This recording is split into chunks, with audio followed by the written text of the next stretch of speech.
Bueno, arratsalde on denoi, onkixin, urrutik etorri bazarete, ongi etorri mai inguru hontara, mairik gabeko mai inguru hontara, edakitun dago maia. Gaur, eztabaidatuko egun gaia, gazteok sare sozialetan eta euskaraz sortuko dugu, zergatik ez, da, oso ondo datorkigu Durangoko azokarekin batera, ez da, gazte sortzaile asko daude, digitalak gero eta presentzia gehiago dauka, orduan horren inguruan eztabaidatzea badauka zentzua, eta honetarako ekarri ditugu bi pertsona zoragarri. Aintzan klakekoa eta Jon Mikel klaketakoa, eta sortzailea ere. Eta hontaz mintzatuko gara, hitz egingo dugu euskarari buruz, gazteoi buruz, sare buruz, eta ea ze ondorio aterako ditugun. Eta lasai egon gero manifa dago, baina denbora izango dugu denok manifara juteko lasai. Hala ere gero hori kontuan hartuko dugu. Beraz, asa gaitezen, ez da? Lehenengo, klak. Zer da klak? Agian hemengo batzuk badakizue, baina baliteke batzuk ez ez. Beraz, aintzane. Aurkeztu zure burua eta zer da klak? Arratsalde on. Aitzen zaitez, bai. Eta mil esker torri zareten guztiei. Aintzane naiz, klakeko kidea, eta seguruenik gehienei jakingo duzue proiektue goiti behiti zer den, baina, klak 2021 aurten otsaila aldera sortu zen proiektu komunikatibo berri bat da.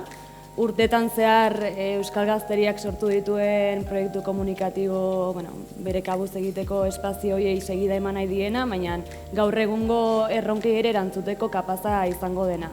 Ezagutuko duzu lehenago ere topatu eta hortzu den bueltaka. Eta hontakoan, eta aipatu duzunen bidetik ere, nola gaur egun mundu digitala geroz eta presenteago dagoen gure bizitzetan, datu bat ematearra nola zerura, gaur egun gazteek egunean 5 ordu inguru pasatzen ditugu mugikorrean, eta bai da espazio bat gutxienez kontutan hartu behar duguna, ez? Gero egon gaitezke, horre eztabaida bat dago, sare soziala kendu behar ditugun, eta gauza bat eta beste, baina ezin duguna ekidin da, gazte asko momentu hortan hauetan hor daudela, eta espazioi ezin dela galdu.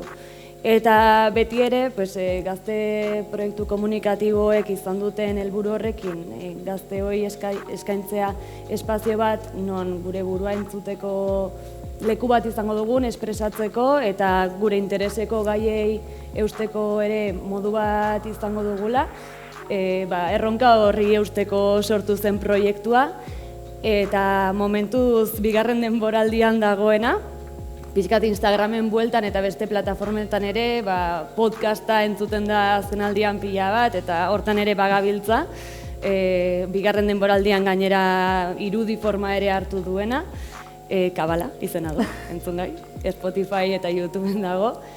Eta hori, erronka hori eusteko proiektu bat izan da, beti metamorfosian dagoena ere, saiatzen garena modu desberdinak ukitzen, komunikatzeko modu desberdinak, balore desberdinak ere kritikotasun batetik ere jorratzen duena, sare sozialetan egia da askotan gabezi hori sumatzen dugula, eta gehien bat Euskal Gazteriaren ikuspegitik hitz egiteko ere bai ez, Euskarak duen presentzia zein den sare sozialetan, eta erronka horri ere eusteko nahietik.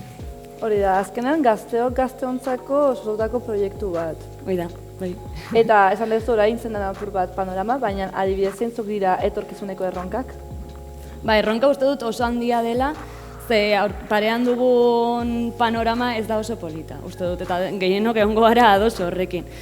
Sare sozialek ere bai bere funtzio bat betetzen dute gure bizitzetan, ez? Eta tamalez gaur egun gehien zabalduta dauden ereduek geroz eta individualago bihurtzen gaituzte, gure burura eta gainera besteekiko konparazioan, lehiakortasun bat sortzen dute gure artean, oso zaila da ere bai aurkitzea proiektu bat sare sozialetan zeinak kolektibotik ere abiatzen duen, ez?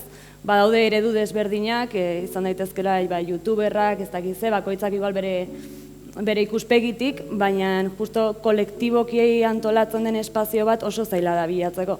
Eta gainera euskara, lehen aipatu den bezala, ia ez da existitzen eta baldin badagona ere ez dakit guztiz errepresentatzen gaituen edo gehiago behar dela argi dago, modu desberdinetakoa, batzuk oso txarrak izango dira besteak onak, baina presentzia ez, ahalik eta gehien bultzatzea, eta hori, erronka nagusiena da, uste dut, proiektu honen zabaltasunetik, jendeak parte hartzea bertan, aurkitzea espazio bat zeinak balio dion bere borroka, interes, dena delakoak kanalizatzeko, eta hori zabaltzea. Ez da erronka erresa, uste dut. Ez da erraza, baina, bueno, nunbaitetik hasi bar gara ere azkenean, ez? Euskara esan ez moduan dana dago sortzeko. Hortarako hasi behar da.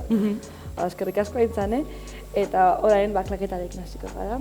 Horren gazte sorkuntza, klaketa da gazte sorkuntzari buruzko atala, zer da eta zer beharatik sortu da, Jo Mikel? Entzute zaitez da.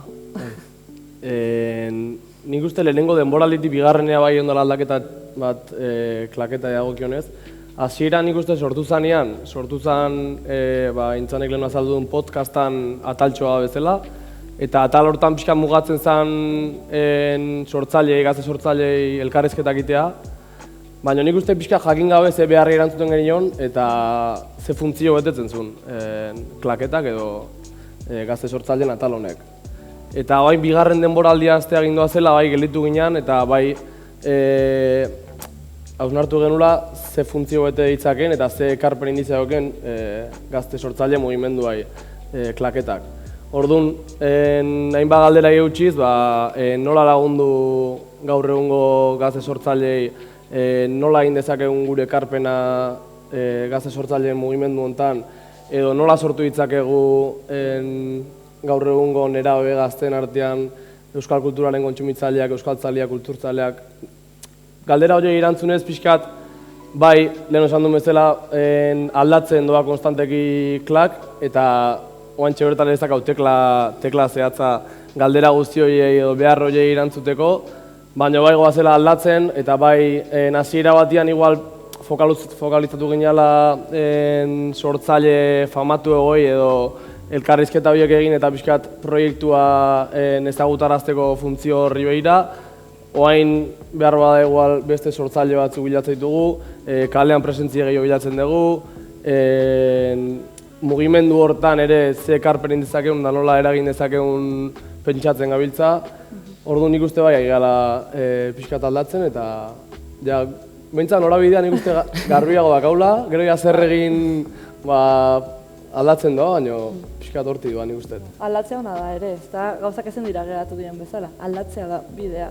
Eta hori ere, aldatzen da oso azkar, sarezearen gatik, ez da horrek sortzen du, ez dakit, nola bait azkarrago doa dana. Hori, ahezoan, zengo dugu sarezearen inguruan, eta otrako akau gure sarezetan aditua, aintzan, Bueno, aditua zea, noski. Aritua. Hori, aditua eta aritua. Horren, sarera sortzen aditudan pertsona gisa, zein da aurkitu duzun panorama sare sozialetan, nola ikusten duzu? Egia da, nahiko zaila dela sare sozialen mundu haundi hortan zure lekua egitea, uste dut.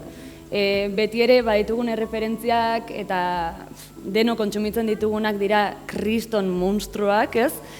Milioika jarraitzaile dituztenak, egiten dituztenak gauza oso zehatzak, egin beharra duzuna orduan mundu hortan sartzen zaren momentuan da, dena zalantzan jarri, ez? Zer den benetan gure ustez balio diguna, zer ez, eta, bueno, baina bai badaudela modu batzuk, agian beste helburu batzutara eramateko baliagarriak izan daitezkenak. Eta sare sozialak hori dena horren parte da. Zeba, beti izan dugu nahiko mesfidantza mundu horrekiko, eta azkenean ikusi da balio izan duela mezua agian beste plano batera eramateko, eta esan dugunagatik gazte asko eta askorengan iristeko ere nahiko bide ona dela. Adibidez, badago pila bat gazte gaur egun, inkluso bere politizatzeko espazioa sare sozialak direnak. Uste dut gainera zehazki feminismoaren mugimenduan hori asko eta asko eman dela, baina ikusten duenagatik nire inguruan eta bai dela, ematen dela gehien bat espainolez eta igual zure inguruakiko oso lotuta egon gabe, osea ez du komunitatea egiten laguntzen bere baitan.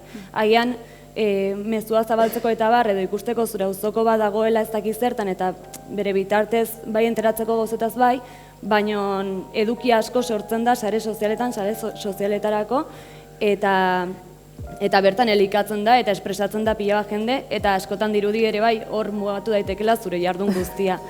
Eta bai dela, egin beharreko lan bat, ikustean nola uztartu daitezkeen sare sozialak eta eguneroko bizitza, ez? Osea, bizitza erreala.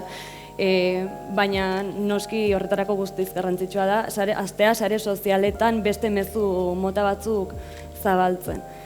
Eta hala ere, momentu hauetan gu gaudenagatik, bai dela beharrezkoa ahalik eta puntu gehienak ukitzea, ez?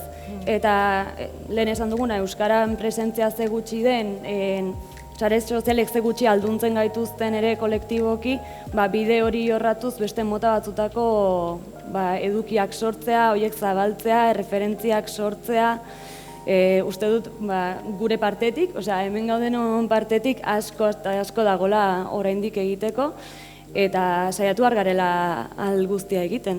Behar dugu denetatik.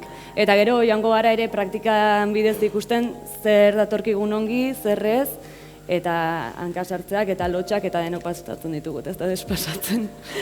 Bazterrak nahastu behar dira apur bat eta ikusten dagoen zure tokia. Bai, ez da, bai da inkluso. Hori da. Eta aipatu duzu aldearetik bagola nola baiteko mesfidantza, aipatu duzu alde honak, baina ez mesfidantzatik bideotatik juten. Ze eragin dute esan zelek gure bizitzen gan? Eta mesfidantza esan duzu? Eragiteko espazioa esongarria alda, edo kaltegarri izan daiteke guretzat? Nola ikusten zer gabezi dute sarek? Sareek dutena da hori, azkenean sakontzeko margen gutxi uzten dutela. Egia da, eta denok egiten dugu, edukiak kontsumitzen ditugu abiadura batera ez dela normala. Eta askotan, inkluso artikulu bat hartzea eta irakurtzea nahiko zaila egiten zaigu. Horrek ez du esan nahi, adibidez, azkarra den edukioetako batzuk ez dutela onurarik sortuko, baina bai gauza nahiko azalekoak. Eta hortan ere dugu etxeko lanaz, eta autokritika eginez ere, batzutan proiektu ahalik eta gehien zabaltza aldera jotzen dugu horretara, ez? Gainera hor daude sare sozialen algoritmoak, dira hitz bat kristona, baina joditzen aldizula guztia, ez? Eta zuk egin kriston lana eta agian atera ordu erdiko eduki bat, baina ez delako azkarra eta ez duelako betetzen sare sozialek eta horren atzean dagoen helburu guzti horrek eskatzen duena, galtzen da eta ez da inoiz zabalduko. Orduan harrapatu beharra dugu balantza hori. Aber nola sakondu dezakegun gauzetan, mamia sortu sare sozialetatik erori gabe gu ere beraiek eskaintzen diguten gauzutxal horietara. Baina mila erronka. Frustrazio asko zorritzakete. Bai. Zentzu batean ez da, nahi zibitxi nahi nuen. Eta pertsonalki ere bai. Noski. Baina, hortarako ere azken finean sortzaileak egon behar dira. Eta, horretan asko biltzen garenak, azkenean gazteak biltzen gara gehien bat. Sare sozialetan, guri dagokigu gure belaunaldiaren gatik edo. Orduan, nola egin ezakegu sare sozialetan gazteek euskera sustatzeko? Zer egin behar dugu? Eta adibidez, hortarako euskal youtuber handirik behar aldugu, edo behar dugu youtuber gehiago. Euskal youtuberrak. Euskal youtuberrak, badago baten bat, ez? Baina hori, baten bat, bi, ezakitzen bat. Nola ikusten duzu, zein ustezu dela bidea euskera sustatzeko, sareetan? Horre, autobombo ikaragarria izango zen esatea klaken kasi jendeak nahi duena egiteko espazio bat izan dezakela eta gainera kolektiboki eta denon artean egiten dugunean babestuago sentitzen gara, ez? Askotan dirudi, ni hasten banaiz nire etxean egiten blogak, pentsa, youtubera igotzeko, ni izan behar naizela, nire irudia izan behar dela horzik intzen dela ez da gizte eta jendeak nahiko beldurrez begiratzen dio gauza horiek egiteari, hasi que batzutan kolektiboki egiten dugunean beste babes bat dugu ere bai, ez? Baina uste dut supergarrantzitsua dela gehien bat hizkuntzari dagokionez sare sozialetan ausartzea edo zer egiten.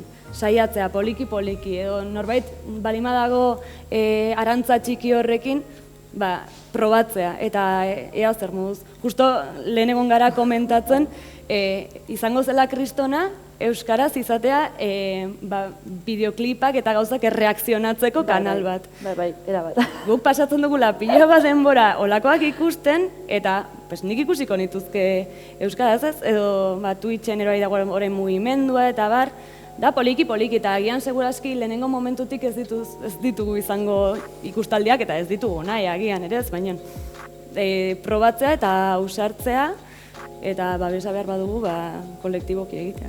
Noski, baina ez dituz zango ikusaleek ez baldin bada sortzen ere ez.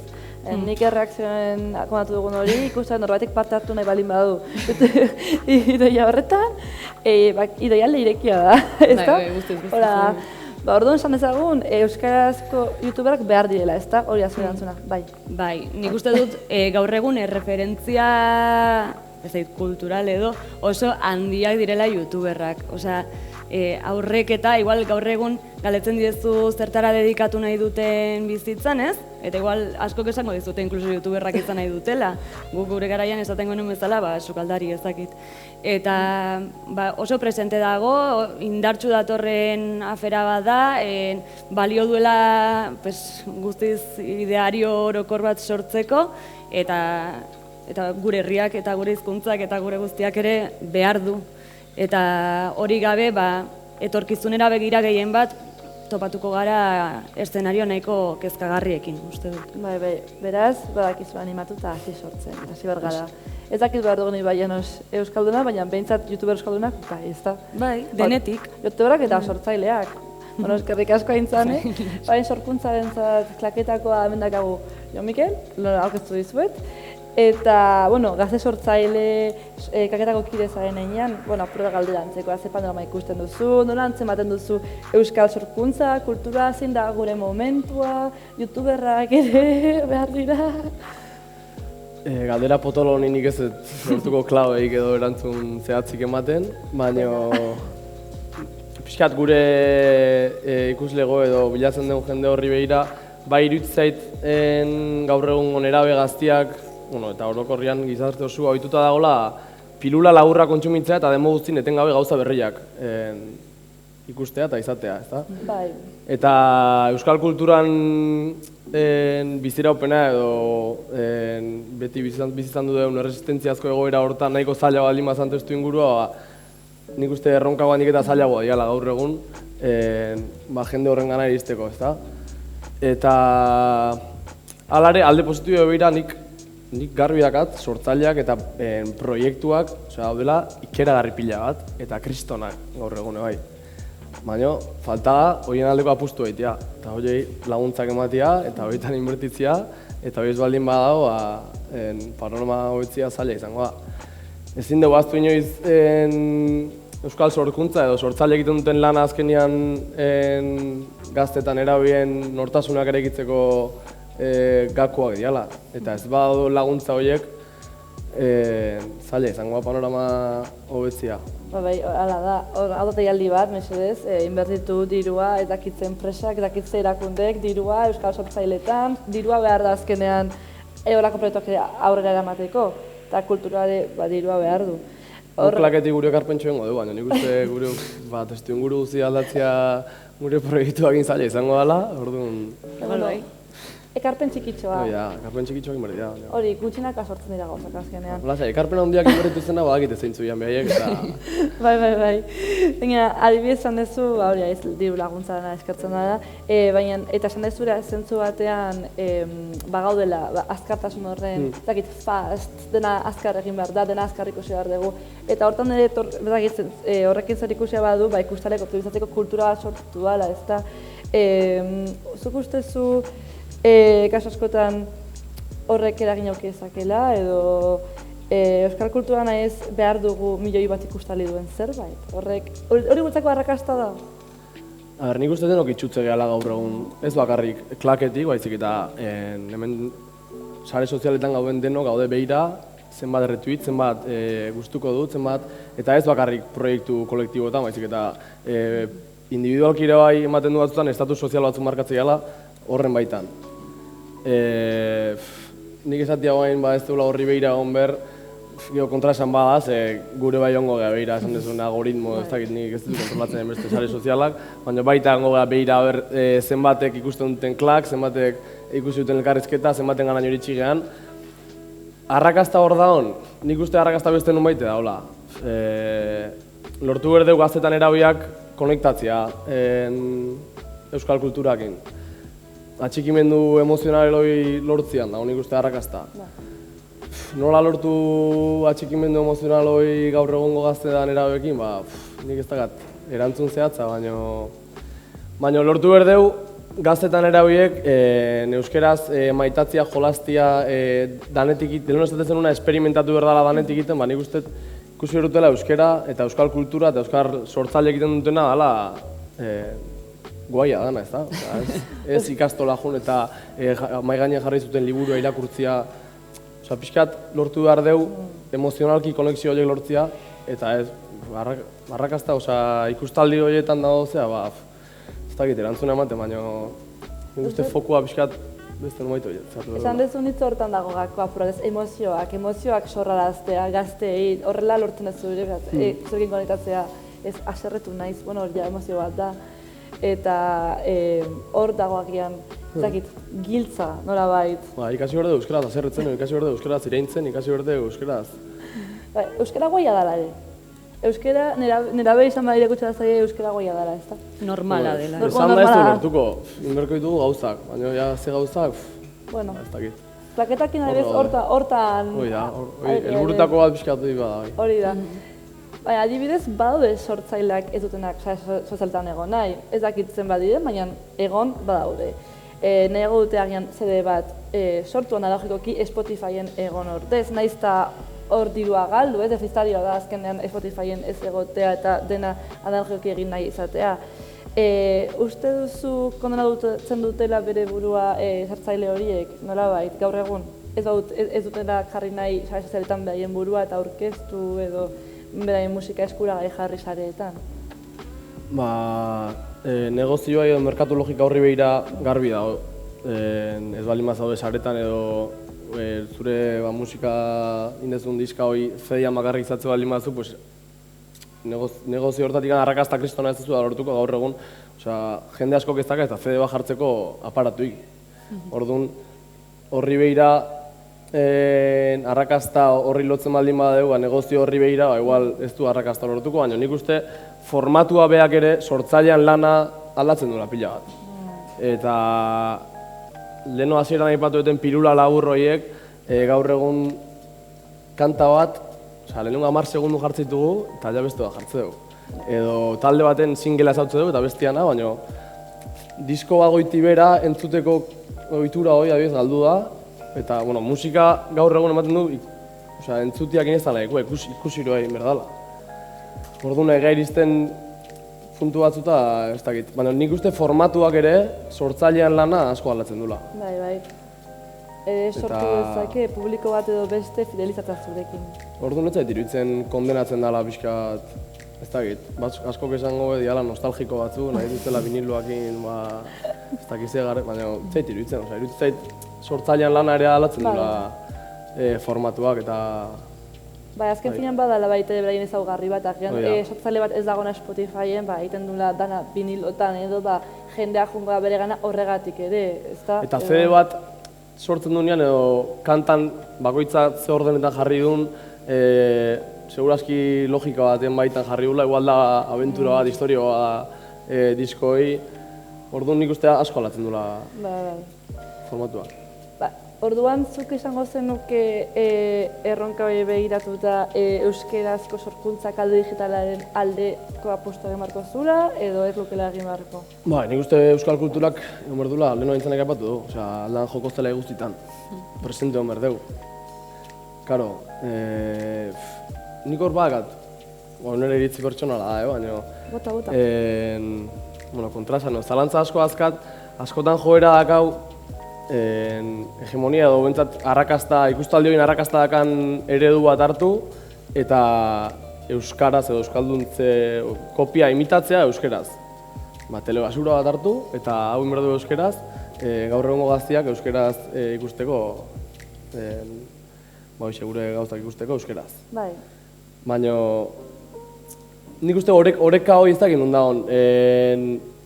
Ze puntu arte galdu erretu gure baloreak telebasura horren edo dana lakuan kopia euskeraz iteko eta jendean ganara izteko, edo ze puntutan sortu erretu gure edukiak, gure baloriekin gazte horien ganara izteko jakinda igual askoz jende gutxion ganara itxiko gehala. Nik ez dagat erantzuni, baina nik uste badala ez da hori handi bat hori eman berdana eta nik egia esan ez dagat iritzi zehatzik, baina... Eske gaia komplikatua da. Bai, euskal kontsumitzaile horiek edo lehen aipatzen ditunak sortzeko ez dakit non dagoen oreka hori.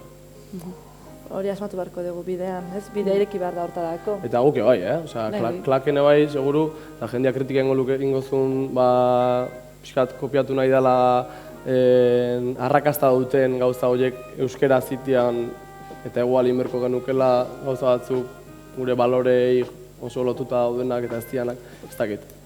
Nire iritzi dira, baina... Da, hasieran aipatu dugu gauza igualtxoa ez, osea, badugu konpleju bat askotan, eta badirudi gauza asko ezin ditugula euskaraz eta gure partetik egin. Eta batzutan bidea bera edo tresna bera ez da gaizki dagona, baizik eta atzetik datorrena ez. Edo mezua zabaltzen dena horrekin edo ze modutan egiten den, prozesua zein izan den. Orduan, kritikoak bali magara une oro hori nola egiten dugun eta ze puntutara eramaten gaituen. Osea, joko zelai guztia aukitu nahi badugu ere, guztiz beharrezkoa dira zenbait gauza egitea. Bere garaian euskaraz umorea egitea bertsolarietatik kanpo igual pixkat arraroa zen eta gaur egun ikusten da, ez dakit, izan dira saio batzuk kriston arrakasta izan dutenak eta egin diotena bere ekarpena normalizazio horri, ez? Eta hortaz ere, nahiz eta kritikoak izan margaren noski, eta beti prozesua zein du, bideak ditugu nahi ditugu naina. Osea, oraindik ez ditugu kitu seguraski erdiaren erdiak. Gaina dela behar dugu euskeraz, ez da? Txarrak alde honak, azken finean, hori sartzen da euskera, hitz egiten boka baloreak edo ez. Nik ez behar dugula dena. Eta behintzat, ez proiektu hau ez bazka balore batzuk, eta bide hortatik jorratzeak egiten dizkio alde batzuk eman euskerazko sorkuntza. Ni beldurra bat ditu batzutan guztio ikutu nahi hortan zertan eroitzen gara batzutan. Osea, bai, euskal kultura ere badu lotura balore batzukin edo ez dakit. Eta joko zelai guzti horiek ikutu nahi dugun hortan igual batzutan eroitzea ez dakit, sartzen, hanka sartu behar da nik uste, Bai. Eta sartu dugu eta sartuko dugu eta hor da, bidea baita ere. Horrela ikasten da? Baina gaur egun gaztetan eraben gana iritsi nahi baldin badu, inbertu ezautu baiek eta hola eragin, baina lehenu edo dizi, bai llano zoi esaten zenuna. Bai. Hoi izango litzake, horrek euskera zinezko izango litzake gure eredua, ez dakit, nire ez ezautzen beha, baina...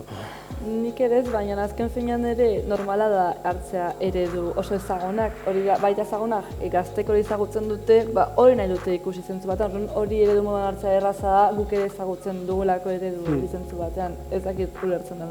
Bai. Orduan, ez dakitu beharran edo, egia esan da oso komplikatua gaia, baina azkenean gaztek hori hartzen dute referentzia askotan. Bai, eta originalak izan nahi dugu eta gauza berriak eta oso guaia daudenak sortu aurrera, baina noski, oso zaila da. Bitartean jorratu behar dugu gaur egun dagona eta kontsumitzen dena, zeba hori panorama horretan ez badugu gure partetik egiten, osea gazteon partetik, ze gainera euskaraz egiten den asko da, helduen partetik egiten dena eta inkluso iritsi daitekena infantilizazio puntu bateraino, ez da bat ere politikoa, ez gaitu laguntzen gauzak eraldatzen, ez baduguk egiten, jendeak jarraituko du egiten beste balora batzuen bueltan eta beste hizkuntza batean eta ez du inongo mesederik egingo. Orduan, batzutan ere, igual ez zerbait sakrifekatu behar da bidean. Hori da hor da gani zalantza. Merkatu logikan edo ikustaldi horietan arrakasta dakan hori inberdegu euskeraz, sakrifikatuz pixkat baita ere gure burua edo pixkat jakin danka sartzen egeala, ze puntu arte sartu behar duanka hor, edo jarraitu behar dugu. Nik hor dakat, zalantza hondi azkandik hor. Nik uste hor gaian nerabe bat, gehiagik politizatu gabeko nera hartzen duzu eta galetzea eari ez zentzu batean. Zuk ze ikusi nahi zut ezango duzu, streamer bat edo YouTubeko bideo motz bat, hor nazkenean hortik hasi eta aldira gero beste gauzak, ez dakit sortu. Ba, eta gero badaudela modu batzuk Ireki a behar da. priori ez diruditela, baina kriston potentziala dutena gero mezua zabaltzerako orduan. Adibidez, ba, izan daiteke streamer bat egiten duena ez dakize humorezkoa eta euskaraz, eta bere bidez, osea, humorearen bidez zabaltzen duena ere bai, naiz eta ez den guk ezagutu dugun eredu klasiko hori, ba, laguntzen du mezuak zabaltzen eta askotan ba, konbentzitzen askoz gehiago. Ez? Bai. Argi dagoena da, bide ireki behar dara nola bait, eta zan dezuna zuk ez, ez dago Hanka sartu behar dugu. Hanka sartu behar da. Hanka sartuko dugu, bai. Hanka sartu behar da ikasteko, ez, hori akastu digute. Ikasten duzu akatsak eta okerrak egin ez, da hola egingo da. Eta bueno, baklaken akatsak iko ditugu, baina aurrera goazte horrek ikasten dugu, ez da? Bai, eta nik uste dut proiektu bat Euskal Gazteria osoarena nolabait ere izan da, denok dugula aukera bertan parte hartzeko, horretarako espazioak ere irekitzen dira, edo zeinek gogoa duena ere bertan parte hartzeko eta bere ekarpena egiteko klaken ateak guztiz irekita ditu, eta uste dut hori dela bidea geroz eta gehiago indartzeko, ze beti esaten dugu euskal kultura oso prekarioa dela, baina eske batzutan ez gara kapazak, osea ez gara gai, ez gara kostiente, ez gara kostiente, elkarrekin gauzak eginda noraraino iritsi gaitezken, ez? Askotan 2 milioi euro atzetik duen proiektu bat, baino gauza errotuagoak. Noski, bai. Hala da, ba, eskerrik asko, Jo Mikel, eskerrik asko aintzane. Orain, galderentzako tartetxo bat utziko dugu agian, ez da? Bai? Galderarik baduzue, lotxarik gabe, benetan, nahi zuen galdera bota, hemen gaude erantzuteko. Utziko izugu agian minutu edo pentsatzeko. Edo iritziak inkluso proiektuari buruz, norbaitek nahi Hori da. badu loreen bat edo puiaren bat eta. Bai, kritikaren bat, edo ez zer gustatu. Ez lotxatu, benetan. Ez goaz inora lotxakin.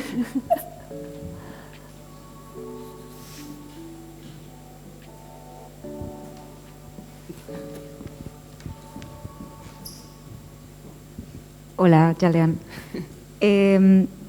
Kulturgileen eta sareen inguruan eta gazte kulturgileen inguruan hitz egiten dugunean asko jotzen dugu bereziki musikara eta uste dut klaketan bai egondala saiakera bat beste disiplina batzuk ere ikustarazteko, baina agian beste disiplinak ez daudela hain integratuak sareen munduan eta sarearen dinamikan.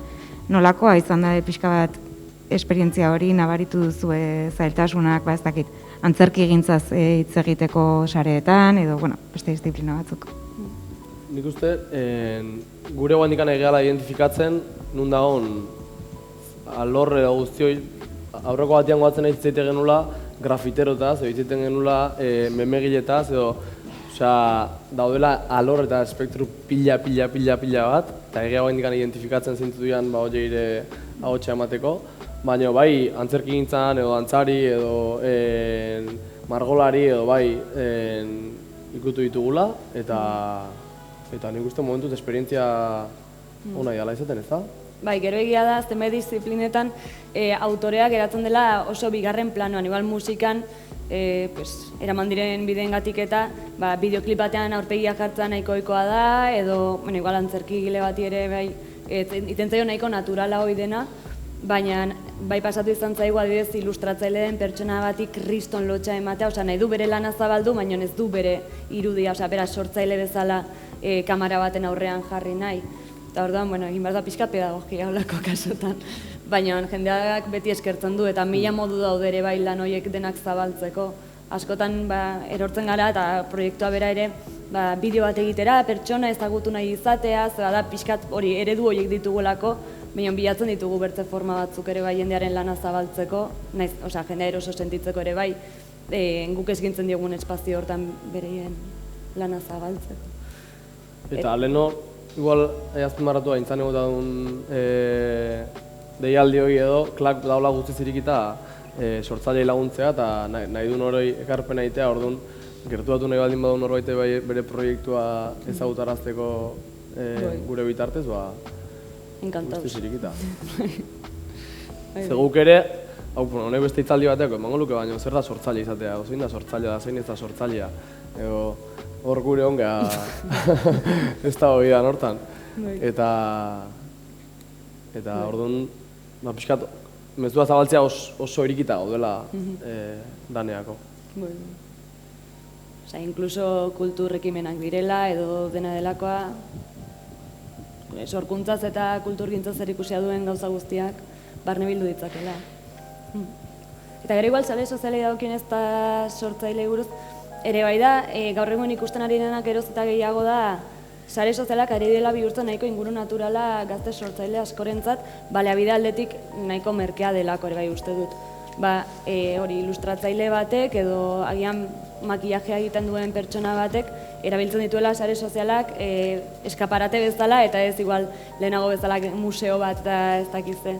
Hortan uste dut orai ari dira beste dinamika batzuk sortzen eta zorionez sare sozialetan baude geroz eta kontu gehiago euskaraz, olako gauzak zabaltzen dituztenak eta gu ere saiatzen gara hori denak ezagutzera ematen. Eta olakoak ere bai deskubritzen badituzue, bidali direkto bat instatik eta guk ere eskertuko dugu, zeba askotan geratzen dira superrizkutuan eta hori denak zabaltzea superrondo dago. Zebala badugu zer kontsumitu gure dena. Bai, hori da, zuen ekarpenak egin, ongi torriak gira. Interakzioa tope. Hori da. Badago beste galderarik edo beste iritzirik?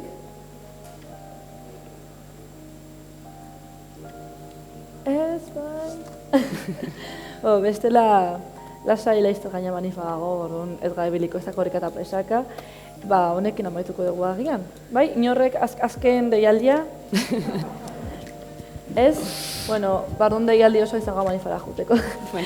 Bueno, ez bik esker, enten, jo Mikel Aintzane, izan da oso eztabaida interesgarria, apur bat horri ikusi dugu alde batetikan gazteontzako nola bait naturala, saretan sortzea, eta asko ere emozioatik atorrela, ez da, errepikatu ez emozioena, da nik uste hori oso gako garrantzitsua, gazten emozioetara jo behar dugu, eta hori konekatu behar dugu.